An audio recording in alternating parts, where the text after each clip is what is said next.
apresentar o trabalho do Constellation que ele havia solicitado. Eu não sei quanto tempo tu precisa para fazer isso, José. Se quer fazer mais para o final da aula, pode ser? Pode ser, Alexandre. Na verdade, pode ser na próxima aula, seria melhor para mim. Que é Pode, o tempo que pode. eu até a gente planeja um tempo melhor, né? Mas assim, eu acho que 15 minutos é só o suficiente, ó, 10 minutos, 15 mais ou menos, no máximo. É Tá, mais para apresentar de maneira geral como é que funciona o trabalho, né? E tá. passar pelos pontos principais, assim. É. Bom, a minha carreira, eu já sou professor de finanças há mais de 20 anos, né? Eu já fui professor substituto na Federal aí, antes de Hoje o câmbio fazer é o flutuante. concurso para a Unipam, né? E garante De que formação, o eu sistema graduação em financeiro tem um bom ensino, graduação funcionamento e um funcionamento na seguro área e ao mesmo tempo econômico-financeira, administração, competitivo, finanças a parte de valor bem eu alto, também precisar de um tenho duas financiamento engenharias, economicamente engenharia justo, civil é e a engenharia Simonitech mecânica. sendo cumpridas. Na verdade, é ele que vai De cumprir essa mestrado, diretriz. eu tenho dois mestrados, um na área de finanças e administração e outro em engenharia de produção. Tenho uma especialização em estatística e atualmente eu estou fazendo outra especialização que está bastante puxado para mim online, né? Em Finance Account pela Harvard Business School, né? Então está bem puxado para mim. Mas à medida que der, eu vou auxiliando, né?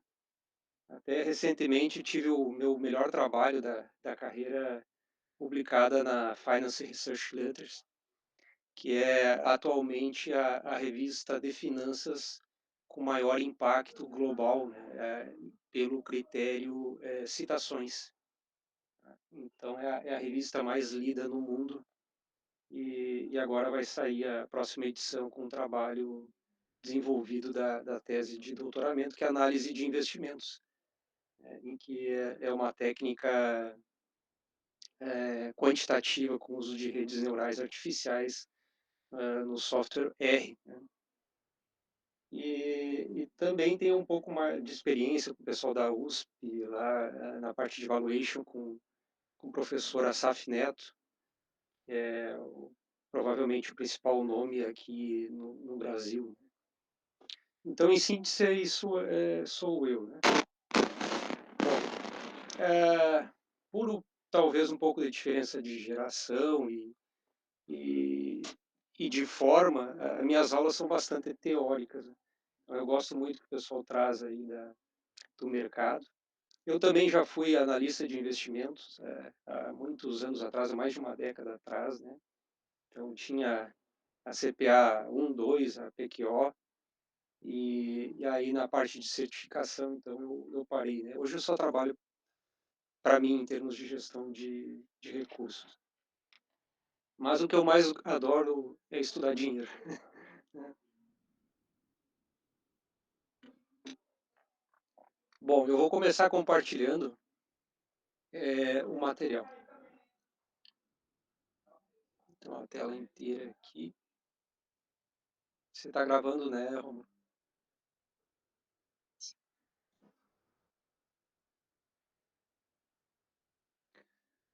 O nosso curso ele está dimensionado para 11 encontros. Eu não sei como é que nós vamos fazer, que eu vou estar disponível aqui no Brasil até início de julho. E aí eu vou estar fazendo um curso de finanças avançadas nos Estados Unidos. Então a gente pode começar antes e deixar para terminar depois, ou se a gente puder agendar outros encontros nesse meio termo. Nós vamos trabalhar utilizando o material da pessoa que é mais reconhecida a nível mundial, né? Que é o material do Awash da Moradan. Tá? Então, que é um professor da Universidade de Nova York, que eu já logo vou apresentar para vocês, né? Atualmente, então, aliás, desde que eu entrei na Liga, eu estou dentro do departamento de formação, e aí dessa vez o Rômulo me convidou para ser diretor de formação, mas eu reconheço que, de fato, quem tem sido o diretor, né, principalmente para a questão operacional, tem sido mais ele do que propriamente eu, que eu não tenho disponibilidade, né, de tempo para acompanhar a questão operacional. Isso eu peço desculpas aos colegas, né, e até depois vamos conversar com, com o Rômulo, né, se dessa forma é o melhor desenho para a liga. Bom, o plano de estudos, ele segue então o material do Damoradan. Esse material vocês encontram online, tem vídeos gravados, né, do Damoradan, obviamente em inglês. Aqui eu estou apresentando em inglês, mas toda a minha oralidade e também as lâminas, agora em seguida vocês vão ver, me dei o trabalho de traduzir para apresentar para vocês. Mas ela está estruturada em sessões e com a indicação do capítulo. Então tem aqui as sessões que a gente vai visualizar, né? E, e qual o capítulo do livro da Moradã, tá? Então, ele divide em 25 sessões os 34 capítulos do livro, tá? Deixa eu ver se eu apresento aqui o livro. Eu tenho a versão em inglês e em português, vocês enxergam aí na tela? Sim. Tá. Essa aqui é a versão em inglês, é um pouquinho mais enxuta. O inglês é mais breve, né? São 974 páginas. E essa aqui é a versão em português, né? Ela é um pouquinho mais longa, mas é da mesma literatura. Aí são 1036 páginas. Tem alguns erros de conversão da linguagem do inglês para o português, mas isso não desqualifica o trabalho dos colegas, né, professores que fizeram a tradução. Bom, começar definindo o que é valuation, né? É chamado de caminho do holder aqui para nós o curso, mas ele trata essencialmente de valuation. Tá? E o que vem a ser isso? Nada mais é do que a avaliação de investimentos de uma empresa para mensurar o seu valor. Tá? E aí o que é valor? É algo muito subjetivo. Eu trouxe aqui alguns conceitos, que é a qualidade de quem tem força, vigor. Então, é o vigor de uma empresa. Né? A qualidade como determinada coisa é estimável em maior ou menor grau. Tá? Apreço que os indivíduos têm por uma determinada coisa. Então, esse seria um conceito do dicionário Aurélio, né? Do português. Agora, conceitos de autores da área de valuation, temos aqui o do Silva, que é um negócio vale o quanto de dinheiro você será capaz de obter dele. Então é isso que a gente tenta encontrar, né? Qual a capacidade de geração de recurso de uma empresa, de um negócio. De acordo aqui com Mantel é o valor potencial de um negócio em função da expectativa de geração de resultados futuros. Então é uma expectativa futura. Então não tem nada a ver com o passado. E aí começa a diferença com relação à contabilidade. Né? De acordo com a Saf Neto, traduz em termos atuais os benefícios econômicos futuros. O negócio deve ser avaliado pela sua capacidade e não pelos resultados econômicos financeiros passados. Então, o passado a gente vai encontrar nos DFPs, né? Demonstrativos financeiros e patrimoniais de uma corporação. Agora, valor, eu vou olhar para o futuro. Qual a expectativa, então, de ganhar ou de geração de riqueza de um negócio? E aí, por isso, a gente enxerga muitas empresas com reduzido valor patrimonial, então você olha com pequeno valor contábil e um valor de mercado muito superior. Né? Exemplo, uma Amazon. Tá? Ela tem um patrimônio, ela tem um balanço patrimonial, um ativo muito menor. Só um pouquinho. Estou em aula agora.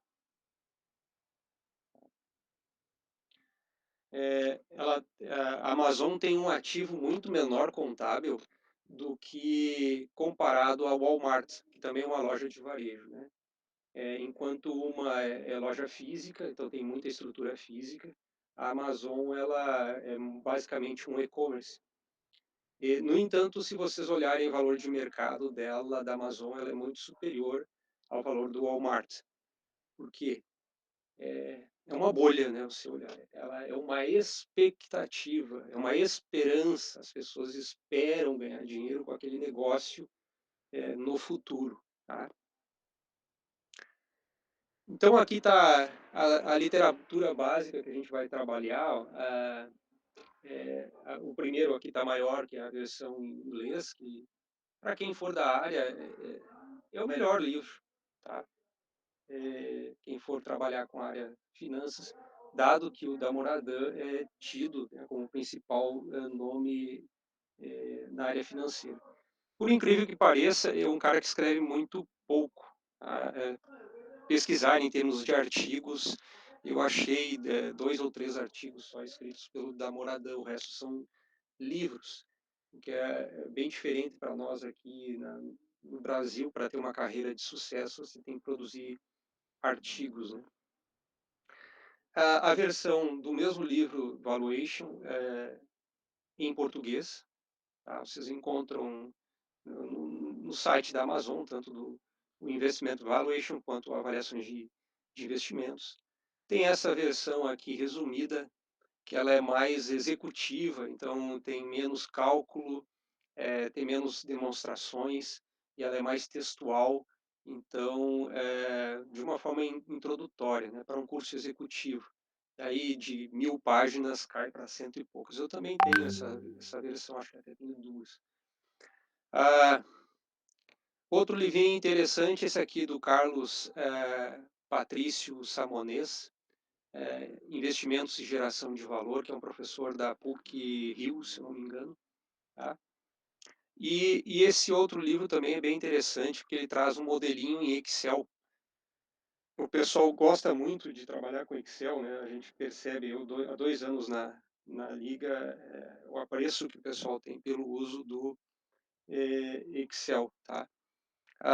Mas, na minha visão, né, de mercado hoje, o pessoal utiliza aparatos computacionais mais robustos, tal como o Python ou o R, para fazer as análises de uma forma muito mais rápida e sofisticada, né?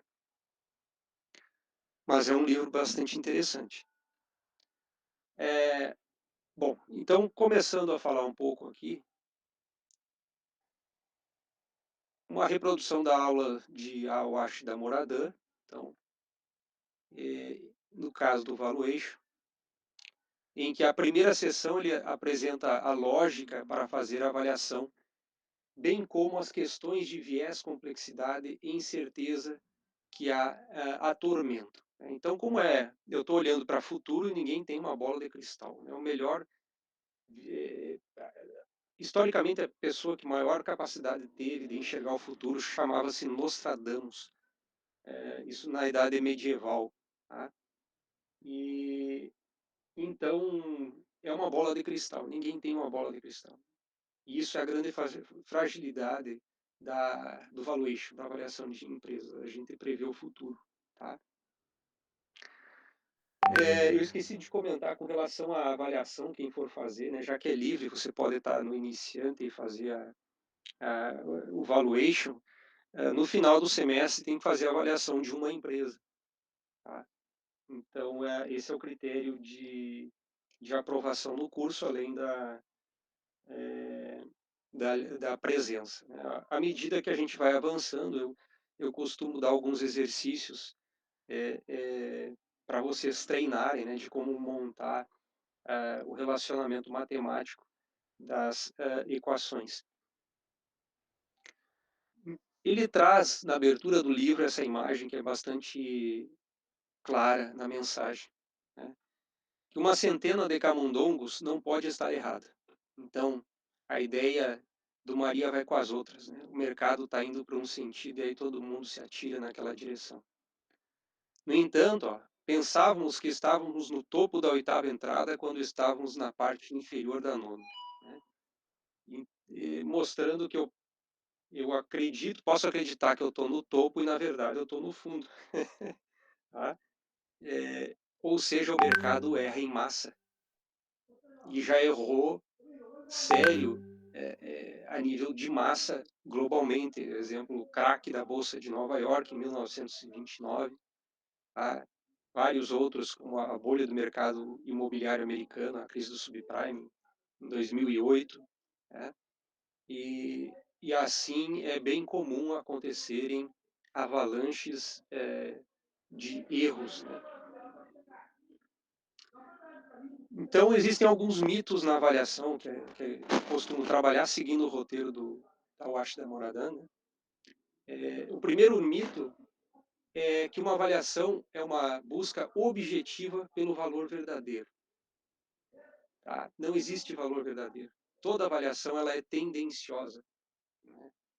As únicas questões são quanto e em que direção elas são tendenciosas, né? A verdade é que a direção e a magnitude, ó, do viés em sua avaliação são diretamente proporcionais a quem lhe paga e quanto você recebe, né? Obviamente, se eu trabalhar, o Romulo que já trabalhou em uma corretora, e eu também, né? E você tem metas, e aí, dependendo da direção que você é apontado, você vai achar um discurso. Isso é muito fácil, né? A gente produzir argumentos, ah, uma retórica para convencimento, né? Uma mentira contada 1000 vezes, ela se torna uma verdade absoluta, tá? Então, depende muito de quem está pagando para gerar uma expectativa. Segundo mito, ó, uma boa avaliação fornece uma estimativa precisa de valor. Isso não existe, né? Não há avaliações precisas. O retorno da avaliação é maior quando a avaliação é menos precisa. Por que acontece isso, né? Eu tenho maior retorno se a avaliação é menos precisa. Porque aí significa que está todo o mercado errado, né? Se o mercado está certo, o preço presente lá na Bolsa de Valores, ele é o valor. E aí você não tem como arbitrar, não tem como gerar spread, resultado, porque aquele é o preço justo, tá? De você pagar. Okay? Terceiro mito, ó, quanto mais quantitativo o modelo, melhor a avaliação. Também é uma falácia. Tá? A compreensão de um modelo de avaliação ela vai ser inversamente proporcional ao número de entradas. Ou seja, na economia a gente chama de parcimônia. Né? Quanto mais simples um modelo, melhor ele é. Tá? Bom, então a questão de valor e a ideia de valor intrínseco, valor relativo e também de valor contingente. Né? Bom, a ideia de avaliação intrínseca. Né? O que é um valor intrínseco? Nada mais é do que aquele valor que a gente obtiver através do desconto de um fluxo de caixa. Agora mesmo o colega Cássio estava falando ali sobre valor presente, valor futuro. Então, um fluxo de caixa descontado nada mais é do que eu trazer o valor ou valores futuros em data N, né, de um fluxo de caixa para valor presente. Então, aqui eu tenho os PMTs, né? E aqui eu vou achar o meu valor presente. Esse PV nada mais é do que o valor intrínseco. Tá? Então, ao fazer um fluxo de caixa descontado, eu vou achar o que a literatura entende como sendo a avaliação intrínseca de uma empresa. E a gente vai ver que existem várias técnicas, várias formas. Não existe uma única para fazer o desconto. A avaliação relativa, ela estima o valor de um ativo observando a precificação de ativos comparáveis. Aí eu esqueço o fluxo de caixa. tá?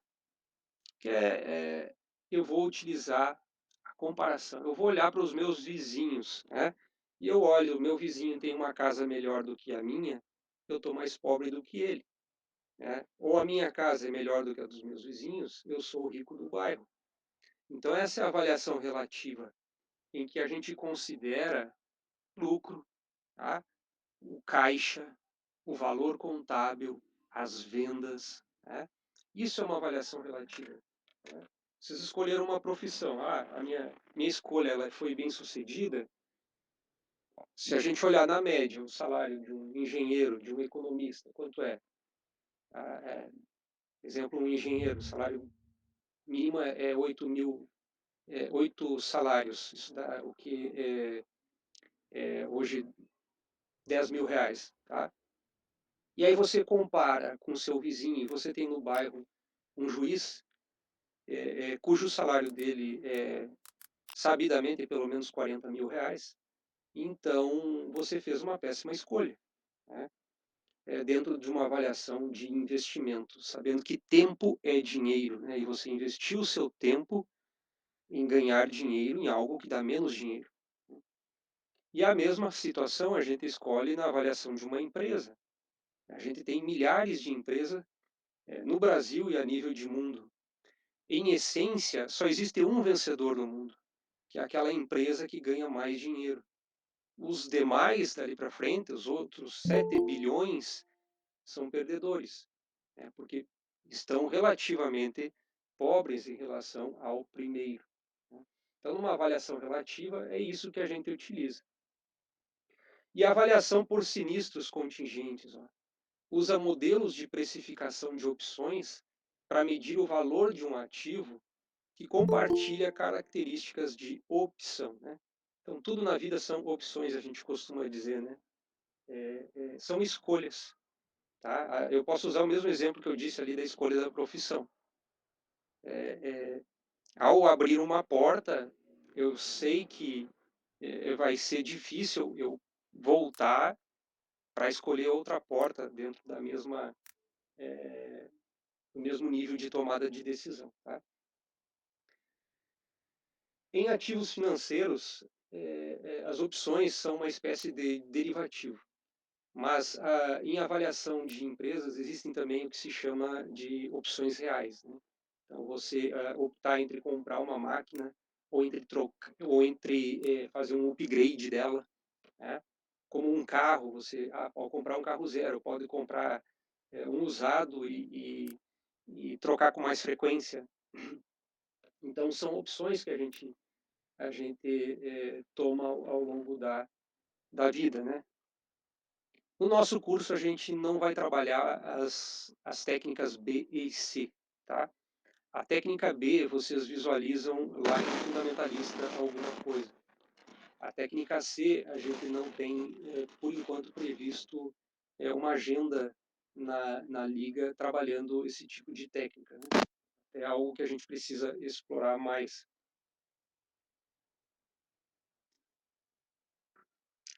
Até aqui tudo tranquilo? Alguma dúvida? Eu estou nas escuras. Dei um feedback. Tranquilo, até aqui tudo tranquilo. Beleza. Então, dentro dessa primeira forma de análise, que é o valor intrínseco, né, que é a abordagem de avaliação, então, por desconto do fluxo de caixa, a gente vai encontrar na literatura diferentes classificações. Essa aqui é do Carlos Patrício Samonês, que está aqui embaixo a referência, que é aquele livrinho verde que eu tinha mostrado lá no início.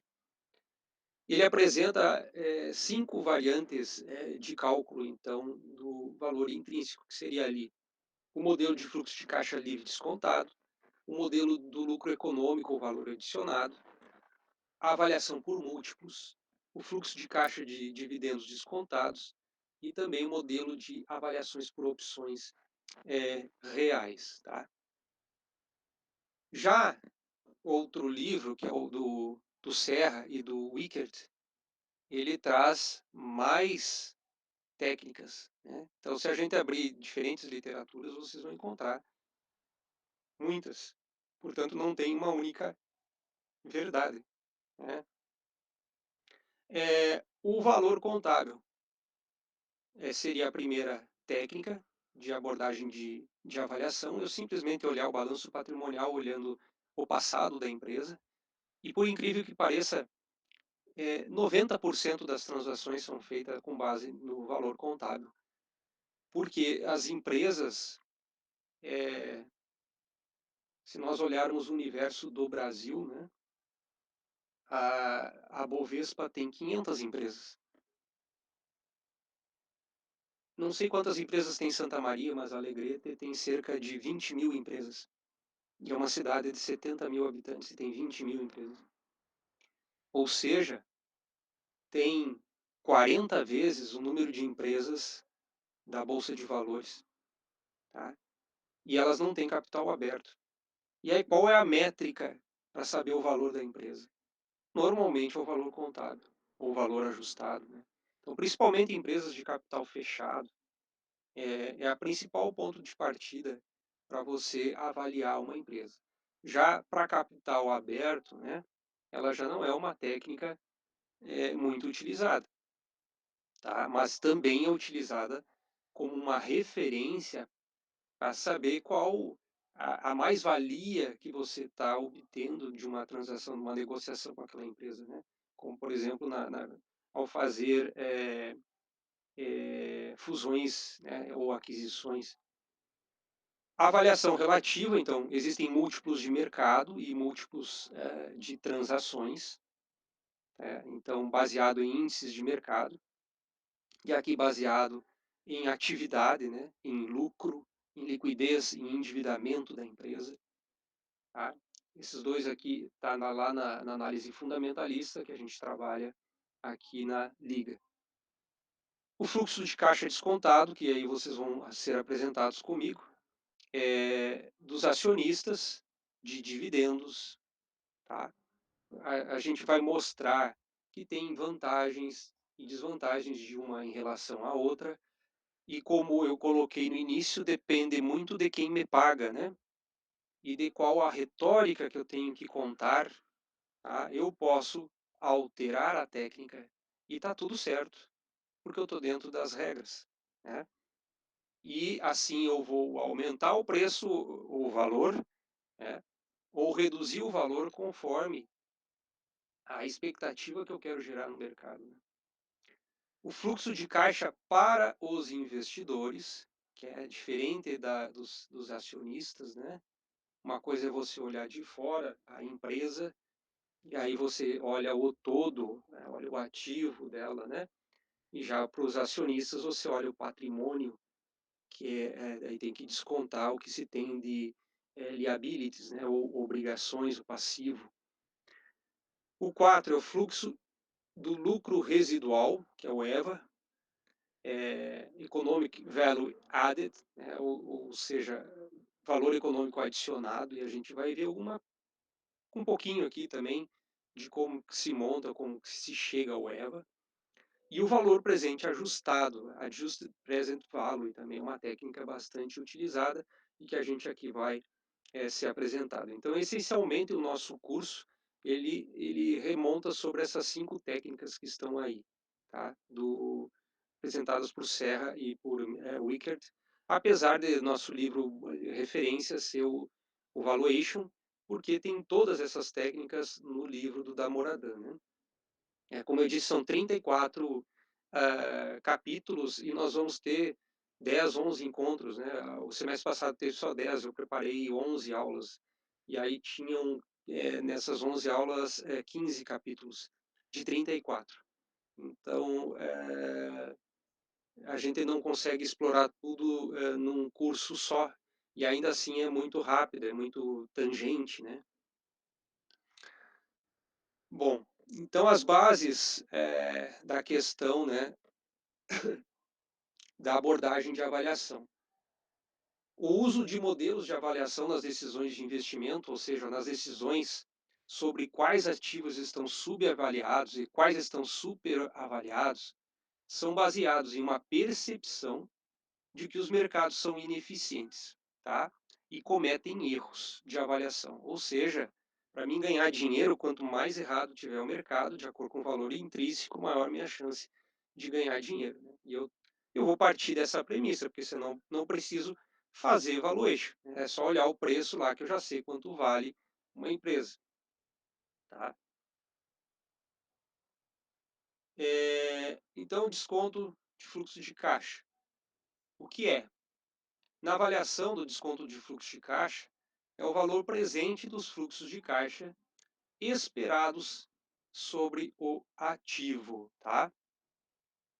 Como base filosófica, né, todo ativo possui um valor intrínseco, que pode ser estimado com suas características em termos de fluxo de caixa, em termos de crescimento e também em termos de risco, né?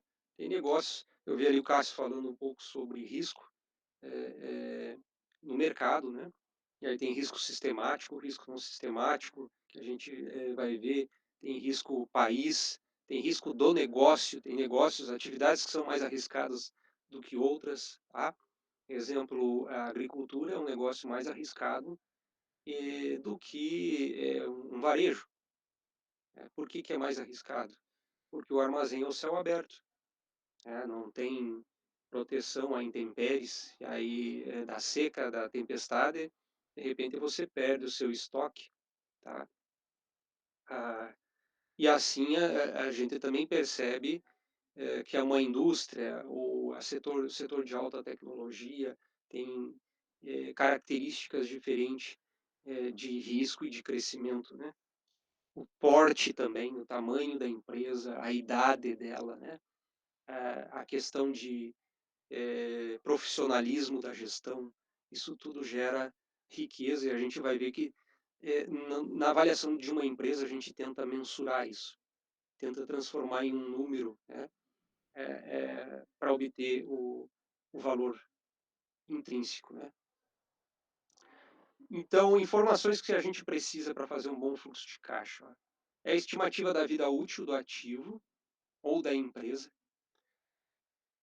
Essa é outra premissa muito forte no valuation, né? A gente pressupõe, e isso é um equívoco muito forte, que a empresa ela é infinita, ela é um Deus que vai viver para sempre, né? Quando na verdade não é assim, tá? Eu não estou enxergando ali se o pessoal manda mensagem, né? Que eu estou com tela cheia. Qualquer coisa vocês me avisem. É, estimar os fluxos de caixa durante a vida desse ativo é outra premissa. E estimar a taxa de desconto a ser aplicada no fluxo de caixa. Isso é outro fator bastante relevante. Qual é a taxa que eu vou utilizar no meu fluxo de caixa? Tem várias formas para a gente determinar. Dependendo da técnica, vai ser uma forma diferente de determinação do fluxo de caixa. Dependendo do país que a gente está, vai ser outra forma. Dependendo do porte da empresa, se é uma empresa local, se é uma empresa multinacional, a gente vai ter que fazer ponderações de acordo com o valor de cada negócio em cada país. Tá? Isso pode virar uma carreira, né? Pode virar graduação, mestrado, doutorado, uma vida dedicada ao valuation. E a ineficiência do mercado. Então, a gente supõe que o mercado contém erros ao precificar os ativos, que eu já mencionei aqui, tá? E que se corrigem ao longo do tempo à medida que novas informações. Essa é outra premissa, que ela vai tender a voltar, né, para esse valor intrínseco, né? E, e aí é uma das chaves, né, da gente aprender essas técnicas. Que não é só eu que estou estudando, não é só vocês que estão estudando isso, é o mundo inteiro, né? O pessoal que faz CFA, os bambambam do bambambam. O pessoal acredita nisso. Quando a gente acredita, como eu acabei de mencionar, isso se torna uma verdade absoluta, né? E aí eu passo a direcionar toda aquela manada de camundongos para esse tipo de análise. E o próprio Damoradã, muitas vezes, ele questiona, né, que a própria técnica do valuation ela não é a melhor técnica. ela é a que o pessoal mais gosta, né, principalmente aí na área de competições, porque ela vende, porque você tem argumentos para convencer, né. Mas a técnica melhor, de acordo com o Damouradan, é a avaliação relativa, né, por múltiplos, porque ela é muito mais rápida, tá, e ela é confiável, e ela tem muito menos premissas, tá, e aqui a gente vai assumir um monte de coisa, vocês vão ver. Vamos assumir que a inflação vai ser tanto durante os próximos 10 anos, que a empresa vai crescer 2, 3% nos próximos 10 anos, que ela vai durar a vida inteira, tá? Que a política econômica vai se manter na mesma linha em um país, ou seja, o risco vai ser o mesmo durante a eternidade, né? O Brasil vai continuar sendo um país em desenvolvimento. Então, é um monte de conjunturas.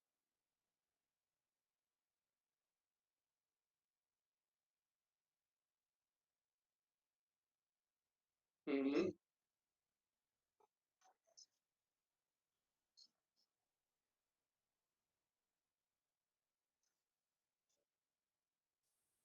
exatamente, exatamente. Então, a gente vai aprender a técnica aqui, tá? Ela é muito utilizada, mas como tal também ela é bastante criticada, né? Tanto que várias outras vertentes, como técnicas quantitativas, a minha própria artigo que eu mencionei no início da aula, que eu publiquei, é uma técnica quantitativa, então esquece tudo isso aqui, só olha a série histórica e ó, esse resultado é muito melhor do que usando o valuation, né? E foi publicado, né? Então tem hoje, inclusive as instituições do mercado financeiro estão partindo muito para isso, né? A questão de robotização, a parte de fintechs, né? Então toda hora surgindo novas tecnologias, de uma certa forma tornando o que a gente está aprendendo aqui um pouco antiquado. Apesar de muitos modelos, inclusive quantitativos, trabalharem com parâmetros de um valuation. Pulei, tá? A avaliação relativa, então, que eu já acabei de mencionar, o valor de qualquer ativo pode ser estimado observando como o mercado precifica ativos semelhantes. Então, eu vou olhar para o meu vizinho, como eu falei, né? A base do valor intrínseco, então, é impossível, não existe um valor intrínseco de estimativa. O valor é o que o mercado está disposto a pagar por ele, com base em suas características. Tá? Isso também é bastante debatido e questionado a nível de mercado. Né? Qual é o valor real, né, justo das coisas? Uma coisa é valor intrínseco, outra é valor de mercado, outra é valor contábil, outra é preço pago. Tá? Então, informações necessárias. Para fazer uma avaliação relativa, você precisa de um ativo idêntico. Eu tenho que ter um clone da minha empresa. Isso já é uma das dificuldades. Tá? Eu tenho uma empresa exatamente igual, operante na mesma atividade, com os mesmos clientes que eu, tá? Com o mesmo faturamento, com o mesmo tamanho do ativo, tá? Com o mesmo giro, com o mesmo volume de estoque, com a mesmo tudo. Não existe. Tá? Então, como não existe, eu muitas vezes vou ter que interferir, né? Criando padronizações de valor obtido pela divisão de preços, né? Por uma variável comum, como um lucro ou um valor contábil, tá? E se os ativos não forem perfeitamente comparáveis, então passar a controlar essas diferenças. É o que muito se faz, né? A própria bolsa, vocês vão ver que além dos índices principais, como o Ibovespa, tem os índices setoriais, que tenta fazer essa aproximação, né? Pegar os comparáveis, aquelas empresas que estão no mesmo setor, né? E aí você tem uma métrica da média do setor. Tá? E aí se você tem exemplo, uma rentabilidade maior do que a média do setor, você está melhor que os seus vizinhos, né? Isso seria uma boa sinalização. Se você tem uma menor endividamento em relação à média do setor, então você também está melhor em termos de endividamento aos seus vizinhos, né. E a média não é um bom parâmetro também, né, porque a média eu estou entre os 50%. O mundo tem 200 países. Se eu pegar a média e tiver eu vou estar na posição 100, né. Eu estar com o meu país na centésima posição, é uma posição muito ruim, né. Então, o ideal é eu trabalhar com o quê? Com decis, vou pegar lá o 10º decil, né, decil. Eu vou olhar quem está no topo, aí esse vai ser minha referência. E isso é uma das coisas que eu critico da democracia, né, o Estado democrático de direito. As decisões são tomadas por 50% mais um, que não são decisões boas, né, nunca serão, tá, porque não são as melhores referências, né. A ineficiência de mercado, erros de precificação cometidos em ativos semelhantes ou comparáveis são mais fáceis de detectar, mais fáceis de explorar e são corrigidos mais rapidamente, que é a defesa que o Damoradan faz, em relação à técnica de avaliação relativa, em vez da avaliação intrínseca, né. E um pouquinho para vocês, né, nessa aula introdutória de hoje, sobre então options, tá? Que na avaliação de sinistro contingente, que é uma tradução literal, né, eh, você avalia um ativo com um fluxo de caixa contingente a um evento que ocorre como opção, né? Então, traz aqui alguns exemplos de, de opções, né? É, aqui não é nessa lâmina aqui ainda, quais são os exemplos. É na próxima, deixa eu ver aqui, tem aqui exemplos de opções, ó, para ficar mais fácil. O patrimônio de uma empresa problemática, tá? Uma empresa que está com lucro negativo e com alta alavancagem. Essa é outra limitação do fluxo de caixa, tá? Do valor intrínseco ou do valuation, como uma técnica de fluxo de caixa descontado.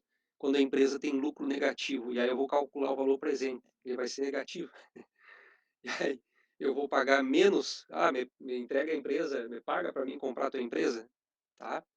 Então ela é vista como uma opção, ela passa a ser uma opção, né, de compra sobre os ativos da empresa, ou seja, eu desmantelar ela, né, em vez de vender ela inteira, eu fazer que nem uma sucata, que compra os carros para vender as peças, né. Isso me lembra o filme do Pretty Woman, o cara lá, o Richard Gere, a profissão dele era essa, né, ele pegava as empresas com dificuldades econômicas e de alavancagem, deixava elas quebrar, comprava, e aí depois vendia as partes, né. Isso dá muito dinheiro, tá. As reversas de propriedade de empresas, de recursos naturais, as reservas, podem também ser vistas como uma opção, né. Eu posso ter a opção, como lá a OPEP: agora nós vamos extrair mais petróleo, agora nós vamos reduzir a extração de petróleo, né. Isso é uma opção, você abre uma porta ou fecha outra, né. A patente de propriedades é a mesma coisa, né, você pode utilizar, como uma espécie de opção, real, né, uma forma de defesa, tá.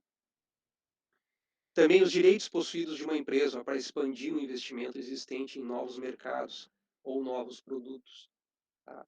Isso é muito comum, exemplo, eh, como é que é agora? Franquias, tá. Franquias, as redes de autorizadas, de consórcio, de venda de automóveis. Só tem uma Volkswagen em Santa Maria, só tem uma GM, só tem uma Fiat. Por que só tem uma, né? Porque eles pagaram pelos direitos de exploração daquele território como se fosse uma colônia na idade pré-moderna ali, né? Antes da Primeira Guerra Mundial. É o direito de exclusividade exclusiva daquela família, daquela propriedade, tá? Então você paga por aquela opção, né? Então, em suma, embora existam centenas de modelos e métricas, ó, então eu apresentei algumas, aqui já se está falando em centenas. A avaliação intrínseca, a valoração relativa e a avaliação de sinistro, né, são as três abordagens que podem produzir diferentes estimativas para o mesmo ativo. Para realmente compreender, então, a avaliação, a gente precisa ser capaz de entender todas as abordagens. Há um tempo e um lugar para cada abordagem, ou seja, um tempo e um lugar. Eu estou no Brasil. Não, eu estou dentro do banco X, né? Eu estou dentro da corretora Y. Mudou o lugar, mudou o país, mudou o momento, o tempo, a abordagem melhor vai mudar também, tá?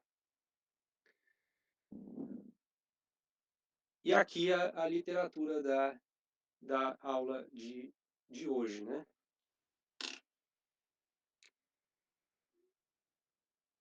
Perguntas, dúvidas? Ali eu podia fazer um complementozinho aí, caso o pessoal não tenha dúvida, ou tiver dúvida, pode ir falando já e eu faço uma apresentação breve aqui.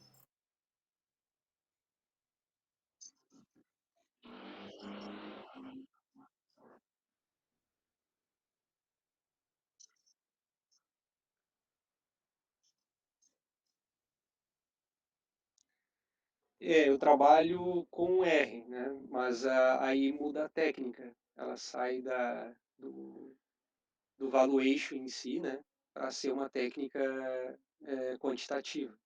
E penso que não é a proposta do curso do holder, né? Aí pode até ser um workshop ou algo mais resumido, ou fazer outro curso, né?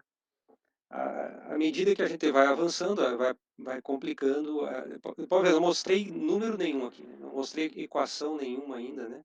Só questão conceitual, mostrando que existem muitas técnicas, não tem uma única verdade, tá? Que é essencialmente como as grandes universidades abrem o curso, como o próprio livro da Moradan. E, mas à medida que a gente vai avançando, eu vou tentando trazer, para esse semestre, eu vou ver se trago mais alguns exemplos em planilhas de Excel que o pessoal gosta de usar, né?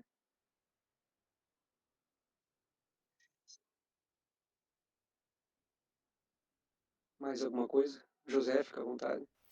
E aí, pessoal, Ah, não, pode falar, Isaac, pode falar. não, é só para complementar ali a pergunta do Romo, eu ia perguntar se a gente ia utilizar o Excel também. A gente vai utilizar HP para auxiliar nos cálculos?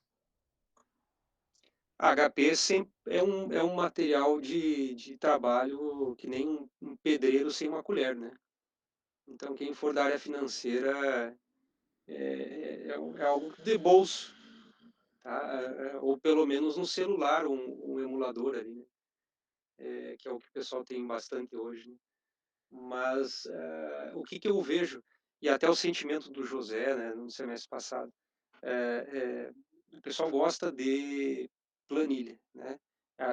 Nos concursos, o que o pessoal valoriza são as planilhas, né? Então, para o trabalho final, para fazer, você pode usar uma planilha do Excel e tá tudo certo. O semestre passado foi o Cássio, que é o professor hoje de vocês, fez o valuation e ficou bom, né? Passou. Tá? E eu vou disponibilizar lá no Drive, assim que vocês tiverem acesso ao Drive, vocês vão ver, podem acessar já a versão do semestre passado, não só do semestre passado que eu dei aula, mas de todos os outros. Tem ali, ao longo da história da Liga, tem pelo menos uns 6 cursos de caminho do holder, e aí tem várias planilhas de exemplo para serem utilizadas, tá? Então, eu não gosto de usar um modelo em específico exatamente porque eu acabei de mencionar, não eu, da Moradan, que a técnica mais adequada ela vai mudar no tempo e no espaço, né? E aí você vai ter que entender a técnica e saber qual o melhor a aplicar. E aí vai mudar a planilha por completo. Essa é a minha lógica, né? O que a gente pode discutir não, vou falar sobre tal empresa, quais são as características? Olha, eu acho que o melhor seria montar a, a, a sua sequência lógica de cálculo, né, com base nessa técnica aqui. E aí o ideal é você fazer isso, não pegar a planilha pronta. Sei que é complicado, chega no final do semestre, está corrido, aí se tem um modelinho pré-elaborado, no final de tarde faz o trabalho, né? Mas o ideal seria montar, ir montando. À medida que vai participando das aulas, tem as equações, aí monta o seu modelinho. Esse seria o ideal, né? Cada um fazer o seu. Olhar os que já existem é muito bom. Isso é salutar. Né? Tem dezenas, tem centenas.